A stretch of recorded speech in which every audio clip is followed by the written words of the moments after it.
আপনি উদাস, সাহায্যের অপেক্ষায় আছেন। চোখের সামনে আপনার পুরো দুনিয়াকে ভেঙে যেতে দেখছেন। কোথাও থেকেই আপনার কোনো আশা নেই। আপনি ভাবছেন যে এত দোয়া করছি, আল্লাহর কাছে এত চাচ্ছি, কিন্তু তারপরও আমার দোয়া কবুলই হচ্ছে না।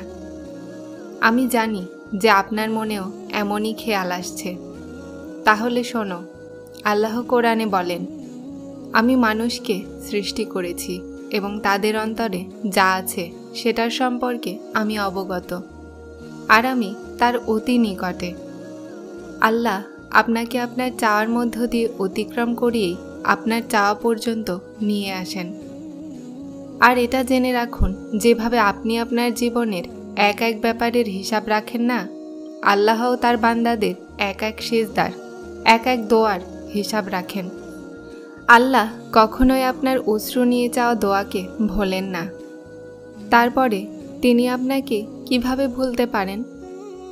আপনি কি জানেন না সমস্যা আসলে জীবনে কেন আসে? কেননা এই যে দুঃখ, কষ্ট, বেদনা আছে না, এটা হলো আল্লাহর পক্ষ থেকে আমাদের জন্য একটা পরীক্ষা। জেনে রাখুন যে দুনিয়াতে যা কিছুই হচ্ছে অথবা হচ্ছে না, তা সব কিছুই আল্লাহর হুকুমে। এই দুনিয়াতে একটা পাতাও তার মর্জি ছাড়া নড়াচড়া করতে পারে না। যা হয় তা আল্লাহর ইলমে আগে থেকেই থাকে। আল্লাহ বলেন যে আমি তোমার ভাগ্য আর তোমার তকদিরে তোমার চাওয়া থেকেও বেশি দেই।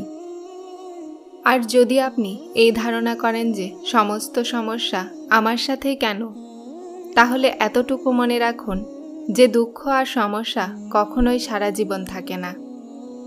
এটা আমাদের শুধু একটা পরীক্ষা নেওয়া হয়। কারো জন্য একটু কম হয় আর কারো জন্য একটু বেশি হয়ে যায়। কিন্তু এটা মনে রাখুন যে যে যত বড় পরীক্ষা থেকে বের হয় তাকে তত বড়ই পুরস্কারও দেয়া হয়। কিন্তু কখনো কখনো আমরা মানুষ এই কষ্টের পেছনের কারণটাকে বুঝতে পারি না। শুধু এতটুকু জেনে নিন যে আল্লাহ কখনোই আপনার ক্ষতি করেন না। আল্লাহ ভালো মানুষদের থেকে অনেক পরীক্ষা নেন, কিন্তু তাদের স্বাদ ছাড়েন না। আর খারাপ মানুষদেরকে অনেক কিছু দেন, কিন্তু স্বাদ দেন না।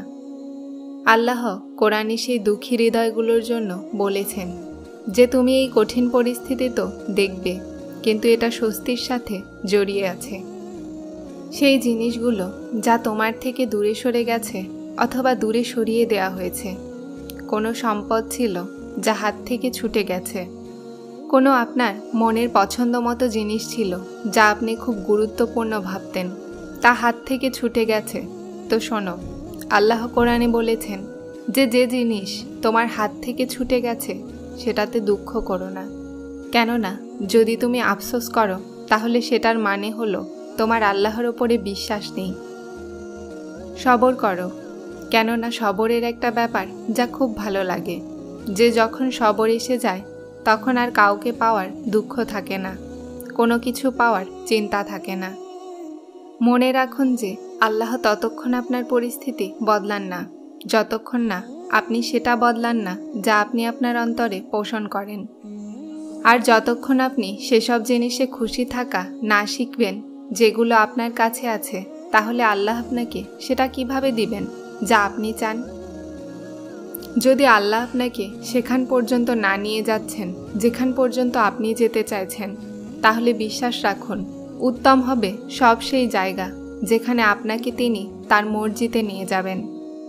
আর যদি আপনি আল্লাহর রাজি হওয়ার বিশেষ নিশানি খুঁজছেন যে আমি এটা কিভাবে জানতে পারবো যে আল্লাহ আমার চাওয়া দোয়াগুলোতে রাজি আছেন কি না, তাহলে সবচেয়ে প্রথমে এই কথা মনে রাখুন যে আল্লাহ যে মানুষের ওপরে রাজি থাকেন না, তো উনি তাকে নিজের থেকে দূরে সরিয়ে দেন আর তাকে অশান্তিতে ভরিয়ে দেন। আর জেনে রাখুন আল্লাহ সেই মানুষদের ডাক সবচেয়ে বেশি প্রিয় যে তাকে অশ্রুর মাধ্যমে স্মরণ করে। জানো আল্লাহ কিভাবে মানুষের ডাকে জলদি কোন বলে দেন?